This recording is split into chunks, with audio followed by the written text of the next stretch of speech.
What's going on, everyone? Welcome back into the channel. So we actually just got a tweet a couple minutes ago about some pretty interesting news regarding Jonathan Taylor and the Green Bay Packers. Here we see from Adam Schefter saying the mystery team that had trade discussions with the Colts about all-pro running back Jonathan Taylor was the Green Bay Packers. So this was not something I was expecting to see this morning. So I just want to give my quick thoughts and reaction to this news. Going over this article here, it says the Miami Dolphins weren't the only team interested in acquiring Jonathan Taylor from the Indianapolis Colts. The Green Bay Packers also were in talks with the Colts and had legitimate interest in trading for the star running back, sources told ESPN. Indianapolis moved forward after its self-imposed deadline of Tuesday at 4 p.m. Eastern Standard Time came and went without receiving what the team deemed an acceptable offer for Taylor, who requested a trade last month and was authorized by the Colts last week to seek out a trade partner. But the Packers emerging as a contender remains relevant because Taylor can still be traded even though he's on the reserve, physically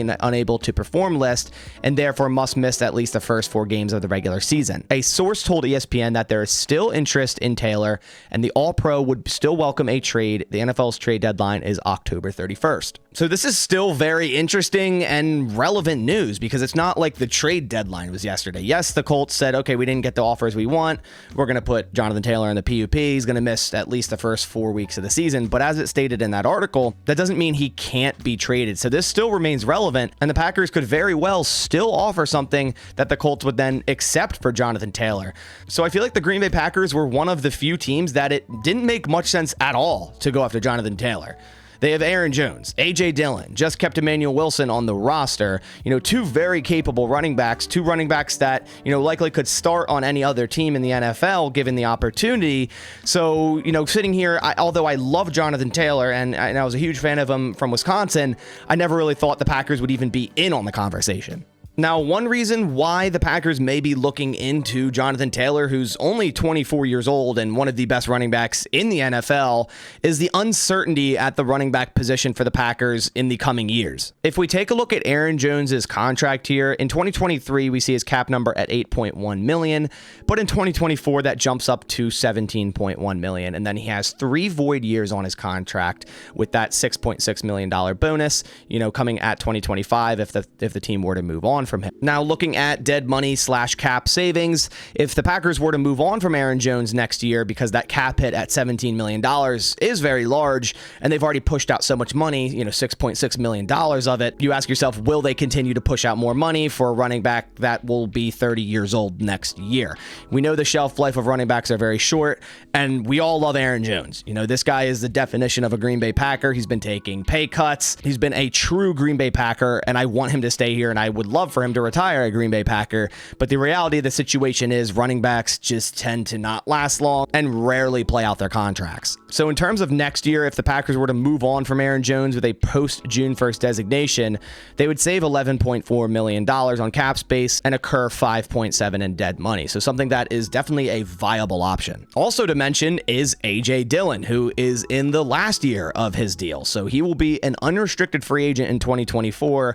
And although I don't see him commanding a ton of money on the open market, obviously it depends what he does this year, the Packers could definitely bring him back for cheap as well as trade for someone like Jonathan Taylor. But you also have to wonder, was the trade offer maybe a draft pick plus someone like A.J. Dillon to trade for Jonathan Taylor? Because this year I couldn't even imagine the Packers backfield with Aaron Jones and Jonathan Taylor. Jonathan Taylor has been in the league for 3 years now, has been one of the better backs in the entire NFL, totaling over 3,800 yards, including his very impressive 2021 season, where he had 1,800 yards and 18 touchdowns. So considering he's one of the best backs in the NFL, I'm sure the Colts want a high draft pick. Now, whether that's a first rounder or second rounder, I'm not necessarily sure, but we also have to remember the Packers will likely have 2 first rounders going into next year, so long Aaron Rodgers plays 65% of snaps. But a lot of people will agree it's not a great idea to overspend on a running back. There's plenty of viable options you can find in free agency, even undrafted free agency, as we see in Emmanuel Wilson had a really good preseason, but it's not often a 24-year-old all-pro star running back is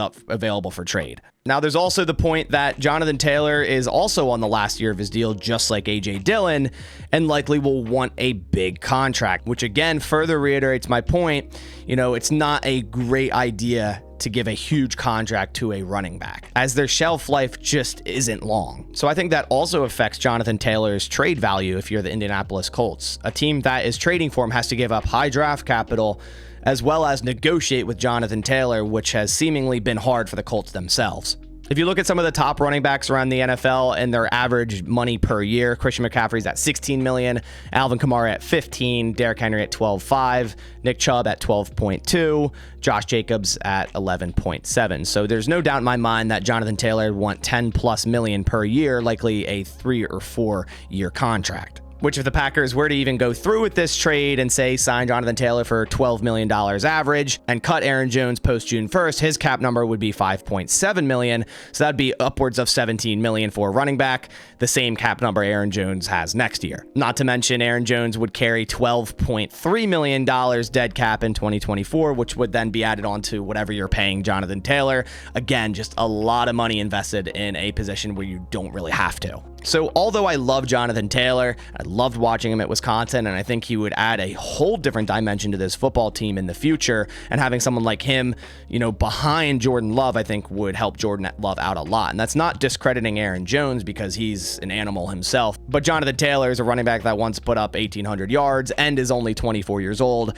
where Aaron Jones is going to be 30 next year. So how long is Aaron Jones going to be running back with Jordan Love at quarterback? The Packers are clearly thinking of the future at running back with A.J. Dillon becoming a free agent, Aaron Jones having an interesting contract next year, and also keeping someone like Emmanuel Wilson, who's a better runner and showed better runner promise than someone like Patrick Taylor, who was a core special teamer for them. So we're definitely going to have to keep eyes on this, on what potentially happens with Jonathan Taylor and the Green Bay Packers. If I was a betting man, I'd say this definitely does not happen, but it's still very interesting to see that the Packers were the secret team in all of this, the team interested in Jonathan Taylor, and likely didn't offer anywhere near what the Colts wanted, but the fact that they still had interest just shows what they're trying to do for the future of their running back. Also, guys, I wanted to remind you that you have 2 more days to enter in this signed Romeo Doubs away Packers jersey. The way you enter in this giveaway is head to pristineauction.com, register on their website using my registration code BASS, B-A-S, at pristineauction.com. I do multiple giveaways every single month, so when you register on their website using my code, you're entered in this giveaway and all future giveaways. And you also get a $10 site credit, so definitely go check out all the very cool signed items they have over there for auction. But that about does it for this video. If you did enjoy it, please leave a like down below. Also, go down and click the subscribe button if you are a new viewer for everything Packers here on this channel to stay in the loop throughout the entire season. But that about does it for this one. I'll catch you on the next one, and as always, go Pack Go.